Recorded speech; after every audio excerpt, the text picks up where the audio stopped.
지난 시간에 했던 거 학습 활동하면서 간단하게 복습하고 그 다음에 시조 쪽으로 이제 넘어갈게요. 자, 일단은 작품에 나타난 갈등 구조, 찬성의 내적 갈등이랑 할머니랑 찬성의 외적 갈등 뭐 두 가지 차원에서 볼 수가 있는데, 일단 내적 갈등이라고 얘기했으면은 한 인물 안에서 일어나는 어떤 고민이라든가 상황 이런 것들을 다 내적 갈등이라고 하지. 그럼 이 작품에 나타난 건 뭐야? 찬성이가 안락사를 시켜야 하느냐, 아니면은 스마트폰을 사야 하느냐. 그렇게 이제 책임감과 그 물질적 욕망 사이에서 계속 갈등을 하는 거지. 그렇지? 자, 그래서 이렇게 정리를 합시다. 스마트폰. 그러니까 여기 이제 물질적 욕망을 상징하는 거죠. 그리고 에반의 안락사. 이게 에반에 대한 책임감이다. 자, 그다음에 찬성과 할머니의 외적 갈등이라고 하면 하나밖에 없죠. 뭐 에반을 드릴 것이냐 말 것이냐 하는 문제였어. 그래서 찬성 같은 경우에는 이제 에반을 에반이라는 이름으로 불렀는데 할머니는 그냥 백구라고 했죠. 그렇지? 그래서 이 강아지에 대한 관점이 서로 다르기 때문에 이런 호칭까지 드러나게 되는 건데, 할머니 같은 경우는 그냥 동네 개라고 생각하니까 백구인 거고, 에반한테 찬성한테는 좀 더 특별한 존재니까 에반이라는 특별한 이름을 붙여줬던 거죠. 그래서 이제 에반을 키우는 문제에 대한 갈등이다.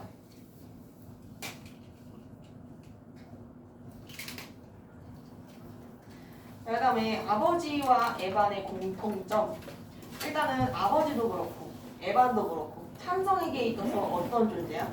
심리적인 안정감을 안정감을 주는 존재, 되게 소중한 존재죠. 그래서 아버지를 잃고 나서 찬성이 이런저런 악몽을만 꾸고 있었는데 에반이 들어오고 나서는 그 꿈을 안 꾸게 됐잖아. 그래서 심리적으로 이제 안정이 된 거다. 자, 그러면 일단 찬성도 뭐 에반도 그렇고 아버지도 그렇고 둘 다 찬성에게 안정감을 주는 존재다. 안정감을 주는 존재. 그래서 이거 똑같은 거죠, 에반이랑. 자, 그 다음에 아버지랑 에반은 둘 다 비슷한 병을 앓았어. 아버지가 앓았던 병은 뭐지? 고륙족이라는 병이 있었죠. 그치? 무릎 쪽에 생기는 암. 에반은 무슨 병을 앓았어? 그치? 암이라고만 나왔죠. 구체적으로 뭐가 나오진 않는데 무릎 쪽에 암. 그 뼈 쪽에, 다리 뼈 쪽에 암이었지, 얘는. 그 다음에 아버지 같은 경우에는 어떻게 돌아가셨나? 그렇지, 교통사고로 사망을 하셨다. 에반은 어떻게? 얘도 이제 교통사고로 사망했을 거라고 이제 추정은 됩니다. 딱히 드러난 건 아니었는데 자료를 열어보진 않았으니까. 근데 이제 작가가 열심히 에반이라는 사인을 엄청나게 많이 던져줬지, 그렇지? 그래서 이제 교통사고로 죽은 걸로 봐도 될 것 같아요. 자, 그다음에 소재가 나타내는 의미를 한번 정리해 봅시다. 스마트폰이라는 건 뭐야? 에반에게 있어서 물질적 욕망을 상징하는 소재인 거지, 그렇지? 그래서 찬성에게 있어서 왜 자꾸 헷갈리냐, 찬성이랑 에반이. 아무튼 그 사람이랑 강아지로 알아두시면 될 것 같아요. 자, 찬성의 물질적 욕망을 상징한다. 찬성의 욕망.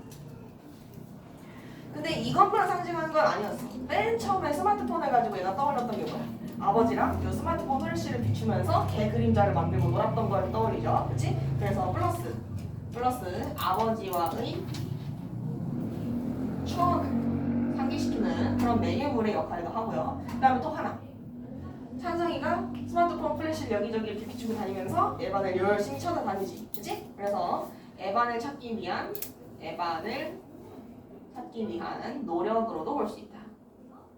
그래서 이 스마트폰 같은 경우에는 어디를 잘라서 제시하느냐에 따라 세 가지 의미로 나뉜다고 했어. 찬성의 욕망, 아버지와의 추억, 그 다음에 에반을 찾는 찬성의 노력. 그 다음에 이 10만 원이라는 돈 어떤 돈이야? 에반의 안락사를 위한 비용이지. 그치? 근데 이 10만 원에서 조금씩 빼다가 이거 사고, 조금 빼다가 이거 사고, 그 다음에 돌이킬 수 없는 걸 사고, 이런 식인 거잖아. 그래서 이 10만 원이라는 거는 일단은 안락사 비용인데, 여기다가 플러스 양심의 경계선으로 볼 수가 있겠다. 양심의 경계. 10만 원을 지켜준다면 얘는 책임감과 양심을 잘 지킨 거고, 10만 원에서 벌면 벌수록 얘는 양심을 안 지킨 거야. 오케이? 응. 그 다음에 밑으로 가시면 사흘. 이 사흘이라는 시간이 언제 나와? 5,000원을 빼먹었을 때 나오는 거지. 그치? 5,000원을 덜었을 때. 근데 보호필름을 덜었을 때 나오는 시간이잖아. 근데 맨 처음에 1,000원 덜었을 때는 그 상중이라는 팻말이 그래도 나름대로 좀 납득이 되는 부분이 있었어. 근데 보호필름 붙였을 때는 병원이 문을 닫은 것도 아니었고 순전히 그냥 지가 쓰고 싶으니까 쓰는 거였잖아. 그래서 이 사흘이라는 거는 이제 책임을 유예한 시간이다. 책임을 유예한 시간. 책임을 위한 시간, 그리고 해피와 안도가 교차하는 시간이다. 좀 사흘일 때는 병원 입원된 상태였어요. 상중이라는 게 그때 주말 넘어가면 끝나는 거 아니었나? 그치, 일주일간 쉬는 거였으니까. 본문 확인 한 번 더 해봐야 될 것 같은데 내 기억상으로는 그 사흘이라는 시간이 좀 시간이 지난 뒤부터였어가지고 그래서 다른 거였던 학교에서 뭐라 그러죠? 아직까지 문 닫은 상태였대. 문 닫는 동안 그만 집에 가는 거. 어? 핸드폰 케이스까지 현재 다 상중이었던 것 같아요. 핸드폰 케이스까지 싹 다 상중이었다고? 그렇게 전 이해했는지. 그거는 한번 확인을 해봐야 될 것 같은데 다음 주에 그거 정리해서 얘기해줄게요. 이게 상중이었는지 아니었는지 언제 상중이 끝나는 건지 그거 한번 얘기해줄게. 그다음에 자 냉장 트럭이라는 거는 이제 저온에서 부패되지 않도록 무언가를 보관하는 그런 트럭이죠. 그래서 이제 동물의 사체까지도 보관할 수 있는 트럭이다. 그래서 이제 찬성이 뭔가를 살 때마다 냉장 트럭이 뜬금없이 뒤에서 슉 지나가고 이거 뭐야? 상황이 악화될 것을 계속 암시하는 거지, 그렇지? 그래서 에반의 죽음을 암시하는 거다. 에반의 죽음을 암시한다. 그다음에 이 눈에 익은 자루라는 것도 이제 에반이 들어있을 걸로 추정이 되는 그런 피 묻은 자루였다. 그렇지? 얘도 마찬가지로 죽음을 암시하는 건데 여기다가 플러스 한 가지 더. 이 자루를 찬성은 끝까지 열어보지 않고 결국에는 떠난단 말이야. 그렇지? 근데 저건 에반이 아닐 거야 이러면서 막 다른 데를 뭐 괜히 찾아다니고 이러잖아. 그래서 마주하고 싶지 않은 현실을 의미하기도 한다. 아니면 뭐 도피하고 싶은 현실, 외면한다 이런 식으로 얘기해도 되겠죠. 자, 그다음에 위로 올라가 봅시다. 안도감을 느낀 까닭. 왜 안도감을 느꼈어? 에반이랑 오래 있을 수 있어. 그치, 에반이랑 조금이라도 더 오래 있을 수 있으니까 안락사를 미뤄도 되니까 안락사를 미룰 수 있어서 맥락만 맞으면 돼요. 그 다음에 5번 요거 이제 스마트폰 유심칩 구매라고 얘기했었지, 그치? 유심칩 구매 전과 구매 후의 찬성 상태. 일단 구매하기 전에는 얘 무슨 생각을 했어? 안락사를 시켜야겠다라고 생각을 하고 이제 까만색 반팔티도 입고 나름대로 경건한 분위기도 내주고 에반도 열심히 시켜주고 했단 말이야. 그러니까 책임을 이행하려고 했다. 이 유심칩을 구매하기 전에는, 그렇지? 그래서 그 책임을 이행하기 위해서 동물병원 앞까지 갔고 난 문을 열려고 했는데 상중이었던 거잖아. 오케이? 자, 그러면은 이거를 구매하기 전에는 그래도 안락사를 시행하려고 했다. 그래서 책임감이 있는 상태였다. 책임감이 있는 상태였고요. 근데 구매를 한 후부터는 자기가 이제 1,000원을 덜어놓고 합리화를 하기 시작하는 거지, 그렇지? 근데 이때부터 책임감을 밀어놓고 합리화를 시작한다. 자기가 욕망을 추구하는 걸 합리화하기 시작한다. 자, 그다음에 밑으로 갈게요. 이거 혹시 학교에서 다루셨니? 여기 부분? 작품에서 다루고 있는 뭐 사회적인 문제나 이슈들 같은 거 이건 아예 안 하셨어? 기억이 안 나요. 노찬성과 에반은 일주일 내내 수업했는데 기억이 안 난다고? 약간 대충 마셔봤어요. 그래서 이 작품에서 드러난 사회 현실 하면서 이제 돌봄의 사각지대에 있다. 찬성이 이런 게 얘기 안 하셨어? 아 그래? 그러면은 그냥 참고만 하세요. 일단 찬성의 가족 이야기로부터 알 수 있는 건 뭐냐면은 경제적 불평등에 대한 문제. 경제적 불평등 문제.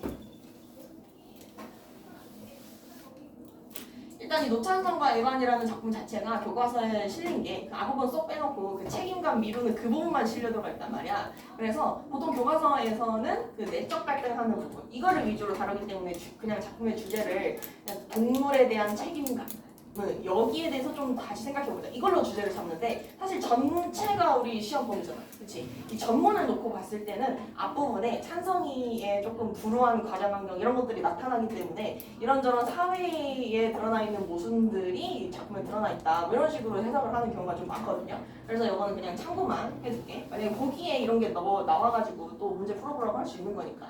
일단은 경제적 불평등 이야기 이거 볼 수 있고 그 다음에 이제 찬성이는 부모님이 안 계시지. 부모님이 안 계시면 어떡해? 국가에서 뭐라도 해줘야 될 거 아니야. 근데 딱히 해주는 게 없습니다. 그래서 돌봄의 사각지대에 놓여있는 청소년이다.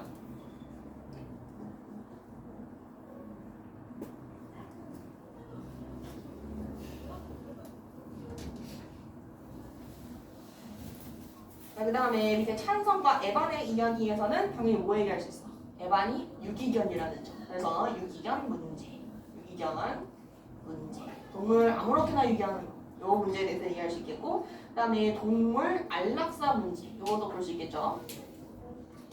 일단 이 작품에서는 안락사를 시행시키는 게 책임감 있는 행동이다라고 거의 정해놓고 기정사실처럼 얘기하고 있긴 한데, 여기에 대해서도 진짜 안락사를 시키는 게 맞냐 이런 식으로 반론 들어올 수 있는 거거든요. 생명을 그렇게 인간의 마음대로 배려하는 게 맞냐 이런 식으로. 그래서 이런 안락사 문제에 대해서도 논의가 충분히 이루어질 수 있다. 오케이? 응. 자, 그러면은 요거 뒤에 문제 좀 볼게요. 요건 몇 개만 보자. 일단은 요거 1번 보시면 이제 인물의 서술상의 특징으로 가장 적절한 것을 하면서 이제 두 인물 간의 대화를 통해 갈등의 양상이 드러나고 있다. 요거 할머니랑 찬성 사이의 갈등 얘기하는 거지. 뭐 백분이 에반이 하는 부분. 요거 이제 맞는 얘기고. 그 다음에 5번 같은 경우에 과거와 현재를 교차한다라고 되어 있는데, 이 작품을 전체를 놓고 봤을 때에는 중간중간에 과거 장면도 들어가고 해서 이런 얘기를 할 수 있는데, 이 지문만 놓고 봤을 때는 그런 얘기를 못합니다. 이 지문에서는 그런 얘기가 안 돼. 어? 수냉적 구조. 순행적 구조? 전체적으로 다? 다? 학교요. 아 그래? 그럼 순행적 구조. 그럼 순행적 구조가 맞습니다. 학교 선생님이 곧 바이블이다. 왜냐면은 전문은 이게 평가원에서 잘 다루지 않아. 평가원에서는 이제 너네한테 딱 알려주고 싶은 그 교육 과정이 있단 말이야. 그래서 그 교육 과정에 맞는 부분만 이렇게 뺏어가지고 오거든. 노천상과 에반도 너네 그 동물 책임감 그 문제 얘기하고 싶으니까 그 부분만 쏙 가지고 오는 거지. 그렇지? 근데 전문에 대해서는 보통 해석이 합의가 안 되어 있기 때문에 그냥 학교 선생님 따라가는 게 맞다. 그래서 요거는 안 되는 거고. 자, 뒤로 한번 가보자.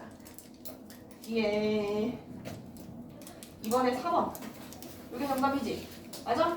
동물병원에 전화를 건 모습으로 동물병원이 쉰다는 사실을 모르고 있음을 드러내고 있다. 아니죠? 알았는데도 혹시나 해서 전화를 한 거지. 그래서 모르고 있었음, 요게 틀렸다. 모르고 있음이 땡이고. 자, 그 다음에 밑에 보시면은 3번에 3번. 요거. 땅에 떨어진 휴대전화를 보면서 찬성의 눈동자가 흔들리는 거는 갖고 싶어한 자신에게 실망감을 느꼈다. 아니지. 이게 혹시라도 부서졌을까 봐 겁이 나는 거지. 이게 부서지면 안 되니까. 자, 그 다음에 또 넘어가 봅시다.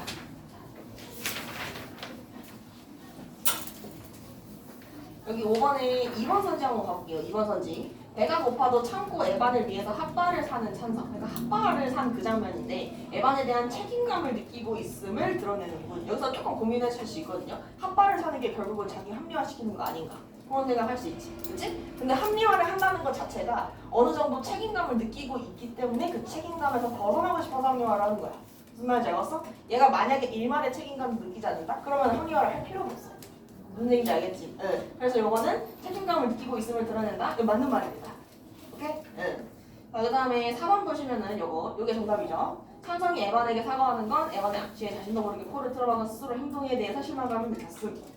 여기에 대해서는 전혀 실망감 같은 거 느끼지 않았고, 에반한테 사과를 하는 거는 이제 너를 좀 죽음을 밀어줘야 되니까. 밀어야 되니까 사과를 하는 거지. 그치? 악취 나가지고 코를 틀어박은 요거랑은 아무 상관이 없어. 오케이? 응. 자, 그러면은 뒤로 또 가봅시다. 맨 뒤에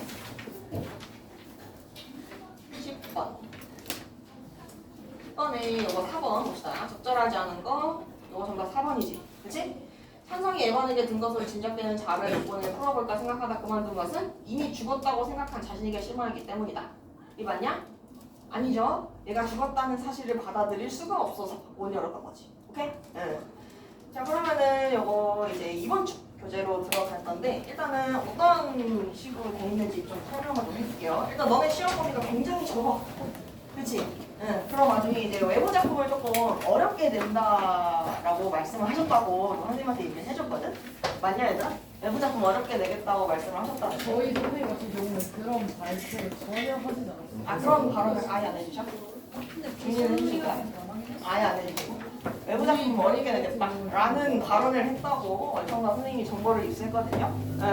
누가 얘기를 해줬어. 미쳤다. 여기가 문학교.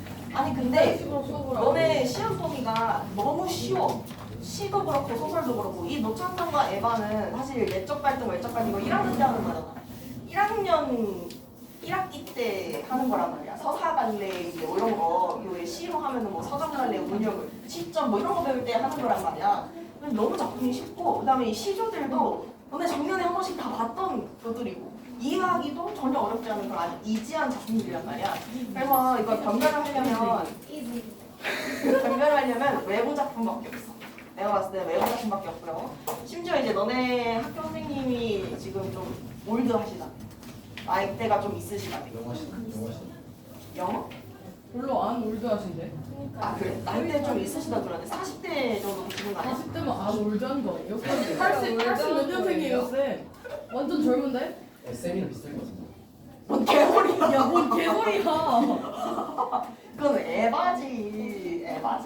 아무튼 그래서 이제 보니까 학교 선생님 현관도 그렇게 좋은 것 같진 않아. 못해요 수업을. 그런 선생님들의 특징이 뭐냐면은 선지를 꾸기보다는 그냥 외부 작품을 많이 넣어. 그게 학교 선생님 입장에서는 이지한 길이거든. 학교 선생님 입장에서는 니들이 모르는 어려운 작품을 넣는 게 쉬운 길이야. 많이 왕창 온다긴 했어요. 시험. 그러니까 학교 선생님 입장에서는 그럴 수밖에 없어. 이거 선지를 꼬아서 낸다는 거는 되게 이제 평가원 스타일로 내는 거기 때문에 혼자서 연구를 되게 많이 해야 돼. 선지를 꼬아서 내는 거는. 그래서 너네 1학년 때는 1학년 선생님들이 그렇게 하셨어. 진짜 니네 1학년 선생님은 진짜 선생님 리스펙. 진짜 리스펙. 네, 작년부터 계속 얘기했었지. 근데 보통의 선생님들은 그렇게 하지 않아. 보통의 선생님들은 외부 작품을 좀 어려운 걸 많이 내죠. 예를 들어서 뭐 너네가 송미인곡 뭐 시험 범위 들어간다 쳐? 그러면은 별 3위인곡 이런 작품을 이제 넣는 거지. 가사 이만큼 들어간 그런 작품을 외부 작품으로 내놓고 한번 비교해봐라. 이런 거 나왔으면 이런 걸 낸다든가. 아니면 시조를 엄청 어려운 걸 낸다든가. 아니면 그냥 길이가 긴 걸 넣는다든가. 3분을 넣을 수도 있어 외부 작품을. 너네 3분 나온 적 있어.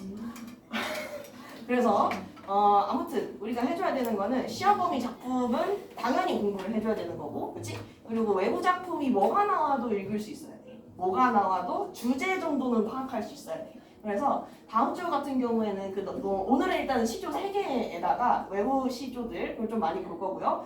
다음 주에는 프린트로 나눠준 5개짜리 시조가 있지. 5개짜리. 네. 그거 보고 그다음에 조금 어려운 가사 작품을 해볼까라고 생각을 하고 있어. 가사나 좀 연식 길이 좀 있는 것들. 그런 걸 하는 게 좋지 않을까. 그냥 어려운 걸 해야 니네가 대비가 되지. 지금 너네 학교 선생님이 처음 오신 거기 때문에 시험이 쉽게 나올지 어렵게 나올지 어떤 스타일로 나올지 전혀 예측이 안 되고 있는 상황이야. 처음 오셨잖아 학교에. 그렇지? 그러면 당연히 어렵게 나올 걸 가정하고 준비를 해야지. 당연한 거 아니야? 원래 저희 있을걸요? 담임쌤은 원래 있던 쌤일 근데 세 분이잖아. 세 분 중에 한 분이 계시던 분이고 두 분이 세 분이 분이 새로 오셨거든. 왔을걸요? 그럼 시험 문제에 3분의 2가 바뀌는 거야. 아니 그 원래 있던 사람이 막 강력하게 막 이건 아닌 것 같습니다 이럴 수도 있어. 아니야 선생님들끼리는 다 그 영역이라는 게 있어. 공직사회는 다 그래. 공무원들은 다 이제 본인들만의 그 영역이라는 게 있어. 선생님들끼리는 위계가 없어. 선후배 정도는 있어도 위계는 없단 말이야. 그래서 이 정도면 괜찮을 것 같아요. 이건 얘기할 수 있는데 이렇게 하세요. 이건 안 된단 말이야. 이건 안 돼요. 선생님들끼리. 그래서 각자의 영역을 다 존중을 해주시기 때문에 니네 경향의 3분의 2가 갈아 엎어지는 겁니다. 그래서 우리 담임은 약간 그러면은 뭐 최소한 외부자 좀 이야기 어려운 거 경험을 좀 쌓아봐야 하지 않겠니? 그래서 다음 주에는 이제 시조 5개에다가 연시조나 좀 가사 작품 긴 거, 좀 주제 좀 색다른 거, 좀 낯선 것들 그런 것들 위주로 좀 해볼게요. 어때요? 근데 해야지 뭐. 범위가 어디까지 어려운 거 해봐야지. 그래서 이번 주 교재 같은 경우에는 앞에 아까 얘기했던 대로 시조, 갈래 특성 요거 했었지. 학교에서 했었을 거야. 갈래 특성 총시조랑 사슬시조 한 거 요거 한번 다시 복습 들어갈 거고요. 그 다음에 이거 시조 세 편이 너네 교과서에 수록되어 있는 부분 그리고 들어가시면은 선생님이 넣어놓은 학습 활동들이랑 외부 작품들이 쪼로로록 있습니다. 최대한 주제 다양하게, 작자층 다양하게 볼 수 있도록 여러 가지 섞어서 넣었고요. 그 다음에 들어가 보시면은 강호사시가 요것도 이제 외부 작품인데 요건 이따가 같이 보면서 선생님이 설명해줄게. 강호사시가가 시험법이죠? 아니 외부 작품이야. 그래서 뒤로 좀 넘어가시면은 이번에는 참고 자료를 뭘 넣었냐면은 요거 논문을 넣었어. 어디요? 오 참고자료. 이게 무슨 논문이냐면 선생님이 그 지난주에 줬던 교사할 교과서 기억나냐? 창비 그 공통교과 1 교사할 교과서 거기에 이렇게 넘기다 보시면은 참고할 만한 논문 항상 5개가 들어가 있는데 그거를 이제 다 보기에는 니네가 시간이 너무 아깝고 그중에서 좀 쓸모있겠다 싶은 것만 골라서 여기다 넣어놓은 거거든. 그냥 한번 쭉 읽어만 보세요. 이거를 너네가 무슨 비문학 지문 공부하듯이 그렇게 할 필요는 없고 그냥 너네가 좀 한번 읽어보면 좋겠다 싶은 부분만 넣어놨으니까 그냥말고 그냥 읽어보세요. 읽어봐. 그리고 만약에 학교 선생님이 좀 보기를 어렵게 내신다고 하면은 이런 논문들 같은 거 가져오신단 말이야. 그러면은 이 논문들 중에서 접근성이 좀 높은 거. 이거 무료 논문이더라고. 그래서 선생님이 가지고 왔어.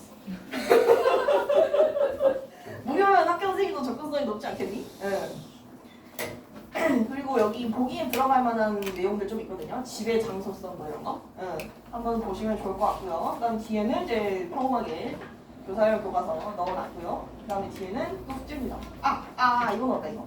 이거는 뭐냐면은 너네가 이제 2022 개정이잖아. 그치? 2015 개정 문학 이내 교과서 썼던 거 그거를 이제 여기다가 넣어놨는데 어차피 외부 작품으로 같이 볼만하니까 여기 뒤에 있는 교사님 교과서도 한번 같이 봐봐. 오케이? 응, 요건 이제 너네 선배들이 썼던 그 교사님 교과서 부분이야. 쌤 근데 1학년 때 시험 보였던 거 보통 2학년 때 안 나왔겠죠?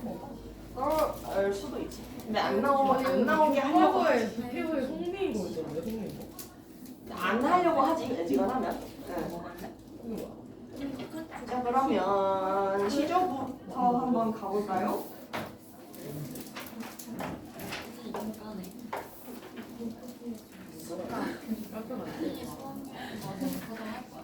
시조 봅시다.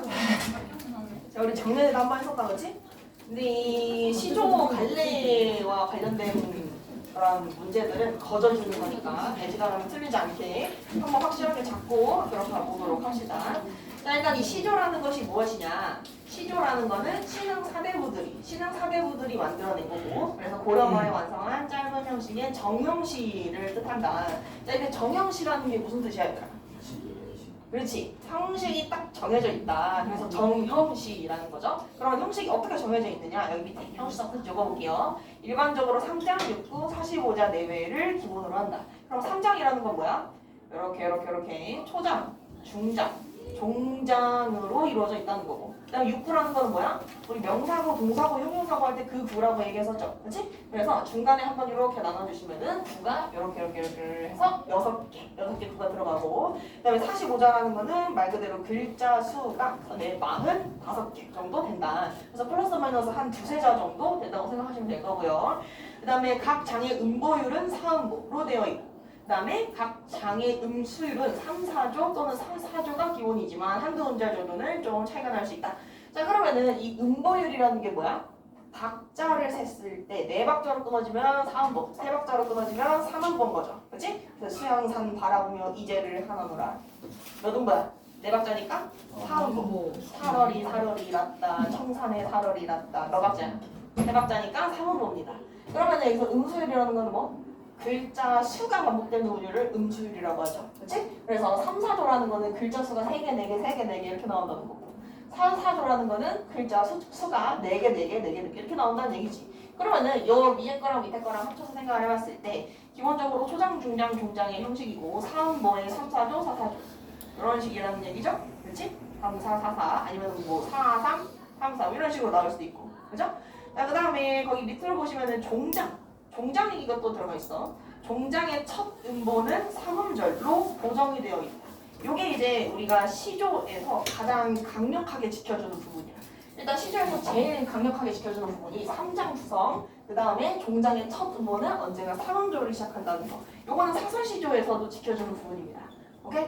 자, 그 다음에 두 번째 음조는 반드시 5음절 이상이어야 한다. 자, 그러면은 이제 요거 형식을 봤을 때 종장의 첫 음보는 3글자. 그 다음에 둘째 음보는 5글자 이상 많으면 7글자까지 갑니다. 그리고 뒤에 거는 무난하게 똑같이 한 뭐 4, 3, 4, 4 뭐 이 정도로 나오겠지. 이게 이제 형시조의 형식적인 특징. 오케이? 요거는 이제 작년에도 한 번씩 다 했을 거야. 자 넘어가 볼게요. 자 밑으로 보시면은 이제 내용상 특징은 이제 회고가 절이가 등 유교적 충의 사상을 담은 작품이 많다. 그리고 자연을 예찬하는 작품 이런 것도 이제 임금의 은혜와 연결한 작품이 많다. 이런 거를 뭐라 그래? 강호가도라고 이야기를 하죠. 그치? 강호가도. 강호에서 자연을 즐기는 삶을 노래하면서 중간중간 임금님한테 아부하는 것도 빼먹지 않는 그걸 이제 강호가도라고 한다. 자, 그 다음에 기녀들 같은 경우에는 남녀 간의 애정과 이별 작품이 다수 창작이 되었다. 사랑의식이 있었다는 거. 그 다음에 서민의식이 성장한 이후에는 풍자와 해악을 담은 작품이 많이 창작되었다. 요건 이제 평시조가 아니라 뭐야? 조선 후기에 사설시조에 대한 이야기죠. 그치? 사설시조에 대한 이야기다.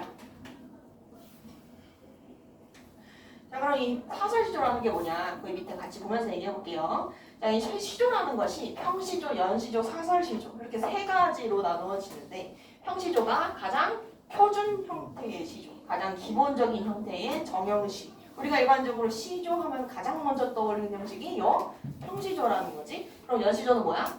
평시조가 연달아 나오는 게 연시조입니다. 예를 들어서 우리 오우가 같은 거. 첫 번째 시조에서는 이제 물이 좋다. 두 번째 시조에서는 이제 돌이 좋다. 세 번째 시조에서는 뭐 소나무가 좋다. 이런 식으로 자연 친화적인 강호가도를 이제 노래하는 작품에서 이제 5가지 시조가 연달아 나온 작품이 있었지. 그런 것들을 이제 연시조라고 한다. 자, 그러면은 이 평시조하고 연시조 같은 경우에는 얘가 고려 말부터 생기고요. 그 다음에 조선 전기까지 좀 활발하게 창작이 됐어. 근데 밑에 사설시조 같은 경우에는 언제 주로 창작이 되냐면 조선 후기에. 조선 후기에 처음 등장을 합니다. 이 사설시조는 종장의 첫 구를 제외한 나머지 구 중에서, 그러니까 종장의 첫 구면은 3, 5까지가 첫 구지. 그치? 그 첫 구를 제외한 나머지들 중에서 2구 이상이 제한 없이 길어진 시조. 그러니까 여기서 이제 초장, 중장, 종장의 형식은 지켜주되 여기 종장 부분에 3, 5 여기까지는 고정이야. 여기서 이제 7글자까지 늘어날 수 있죠. 여기까지는 고정인데 나머지 것들은 쫙 늘어날 수 있다는 거. 이게 사설시조지. 특히 이 중장 부분이 엄청나게 많이 늘어나게 된다. 그래서 이제 현지에서는 이제 시조가 가지고 있었던, 요 평시조가 가지고 있었던 정형성이 파괴되었다. 혹은 사음모가 파괴되었다. 이런 식으로 얘기를 하지. 오케이? 응. 자, 그러면은 거기 밑에 한번 가볼게요. 시대의 흐름에 따른 시조의 변화 양상. 요거는 고려 말부터 조선 전기 그리고 조선 후기 요거를 나눠서 생각을 해보셔야 되는데, 선생님이 작년에 한번 얘기했었지. 조선 전기랑 후기는 뭘 가지고 구분을 해? 양반. 그렇지. 양난을 기준으로 구분을 합니다. 왜 양난을 기준으로 해? 그냥 어쩌다 250년이라서? 아니지? 어쩌다 250년씩이니까 아니 이때 기준하면 좋을 것 같다? 아니죠. 조선 전기 때는 그야말로 태평 상태. 한 200년 정도가 전쟁이 한 번도 없었던 그런 시기잖아. 그렇지? 근데 일본 놈들이 딱 쳐들어오고 나서 일주일 만에 저기 위에까지 쫙 뚫린단 말이지. 그러면은 이제 농사도 짓고 사람들이 이제 쫌쫌땀에 살고 있었던 그 동네가 한 번에 파괴가 된 거야. 그러면은 그 임금이 도망가는 꼬라지를 보고 있으면 우리 백성들이 당연히 임금님에 대한 신뢰가 뚝뚝뚝 떨어지겠죠. 그치? 우리 임금님 하는 게 없네, 우리 양반놈들 하는 게 없네. 응. 그러면서 양반들이 가지고 있던 양반의 전유물이었던 이 시조를 우리가 해봐도 될 것 같은데 라는 생각이 들기 시작해. 그래서 이제 양반들의 권위가 조금씩 흔들리기 시작하던 시기였다. 그러고 조금 더 시간이 지나고 나면은 조선 후기에 누가 생겨? 어떤 사람들? 부자인 농민 계층들이 생깁니다. 그치? 여유가 생기면 사람들이 뭐를 해? 공부를 해서 과거 시험을 보려고 해. 당신은 그랬겠죠? 여유가 생기면 공부를 해서 과거 시험을 보려고 해. 근데 공부를 하다 보면 또 뭘 하겠어? 문학 작품을 만들어냅니다. 근데 문학 작품을 만들려고 하다 보니까 형시조는 너무 딱딱해. 형식이 너무 완벽한 거야. 그래서 여기다가 이 형식을 그대로 맞춰가지고 내가 하고 싶은 말을 다 할 수가 없어. 그래서 어떻게? 형식을 파괴시켜버리는 거지. 그래서 나온 게 사설시조입니다. 오케이? 그래서 고려 말에서 조선 전기까지는 형시조, 연시조 위주로 창작이 되고, 그 다음에 조선 후기로 넘어가게 되면은 사설시조가 많이 등장한다. 근데 물론 이때도 형시조, 연시조가 없었던 건 아니야. 근데 사설시조가 조금 더 많이 등장하기 시작했다라는 얘기입니다. 오케이? 자, 그러면은 조선 전기 먼저 한번 좀 볼게요. 조선 전기에는 문학을 한다고 하면 주로 누가 해? 누가 하냐? 당연히 양반들이 하겠죠. 그렇지? 사대부 계층이 요 문학 작품을 할 거고요. 그러면 고려 말 때는 누가 있을 것 같아? 고려 말 때도 귀족 계층이 했겠지. 근데 조선 시대의 사대부랑은 조금 성질이 다른 집단이었어. 누구? 고려의 유신들이 많이 창작을 합니다. 유신. 이때 유신이라는 거는 나라가 망했는데 그 망한 나라를 버리지 못하고 끝까지 충성을 다하는 사람들을 유신이라고 해. 그럼 고려의 유신이면 고려가 망하고 조선이 세워질 때쯤에 나는 끝까지 고려에 남을 거야 라고 했던 사람들이 있어. 오케이? 그 사람들이 시조를 많이 쓰고요. 조선 전기에 조금 나라가 안정이 되면은 사대부들, 그야말로 이제 자연친화, 강호가 이런 작품들 많이 나오게 되고, 그 다음에 조금 더 넘어가게 되면 기녀들. 기녀들도 시조를 많이 창작하지. 기녀들은 아무래도 사대부하고 말이 통해야 되죠. 그래서 사대부랑 거의 비슷한 급의 문학을 할 수 있어야 됩니다. 그래서 기녀들도 시조를 창작하는데 그러면은 이 고려 유신들이 시조를 창작한다면 보통 어떤 내용을 쓸 것 같아요? 어떤 내용? 그래서 그렇지. 나라가 옛날에는 그렇게 유성했었는데 지금은 다 어디로 갔다? 인생문학, 맥수지 이런 데도 쓰겠죠. 아니면 또 나는 끝까지 고려해놓은 거야. 절개를 가진 노래 쓸 수 있고. 그러면은 조선 전기의 사대부들이 쓴다면 자연친화 아니면 뭐 충성, 유교윤리 이런 것들 위주로 쓰겠죠. 그럼 기녀들이 작품을 창작한다면 사랑시를 많이 쓰겠죠. 사랑시. 그래서 조선 전기에는 유교적 이념 그리고 뭐 절개라든지 아니면은 자연과의 조화. 얘가 이제 강호가도죠. 강호가도. 그래서 역군은 이셨다 이런 표현 많이 나오고. 그다음에 연정. 이게 이제 기녀가 쓴 것들. 이런 시조들이 많이 나오게 된다. 자, 그다음에 이제 사설시조 쪽으로 넘어가게 되면 사설시조는 주로 누가 쓴다고 했어? 부유한 여유가 좀 생긴 중인이나 평민계층이 사설시조를 많이 쓰게 됩니다. 사대부들은 그냥 자기가 하던 거 계속 하면 되겠지. 근데 사설시조는 형식이 답답해서 그걸 깨면서 나왔다고 했잖아. 그래서 주로 평민들이 많이 사설시조를 창작을 했고요. 그다음에 이 평민들이 문학작품을 한다고 하면 어떤 내용을 쓰겠어? 당연히 내가 하고 싶은 말. 저 양반놈들 별거 없더라.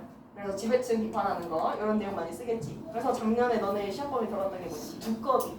두꺼비 파리 그 기억나?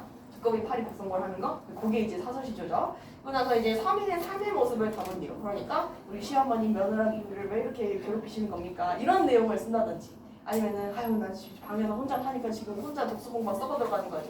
이런 내용을 쓴다든지 그런 이제 일상적인 내용을 담은 작품들이 많아졌다.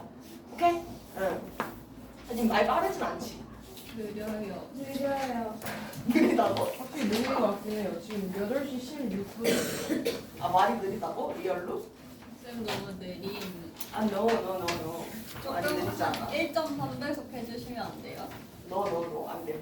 숨은 덩어리 나가고 아 근데 내가 말을 빨리 한다고 해서 수업이 일찍 끝나는 건 아니야.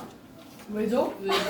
말 많은 시간이 뭔가 당연한 거 아니야? 하시는 거구나. 당연하지. 근데 이건 너무 아 근데 지금 여기 조선 고려 말이랑 조선 전기랑 조선 후기 이거 아까 선생님이 다 한 번씩 얘기했던 내용이거든. 지금 시간이 좀 애매해가지고 잠깐 쉬었다가 뒤에 한꺼번에 쫙 나갈게요. 뒤에 한꺼번에 쫙 나갈게요. 잠깐 쉬었다가 30분까지 들어와. 30분? 35분까지 들어올게요. 30분? 35분이요.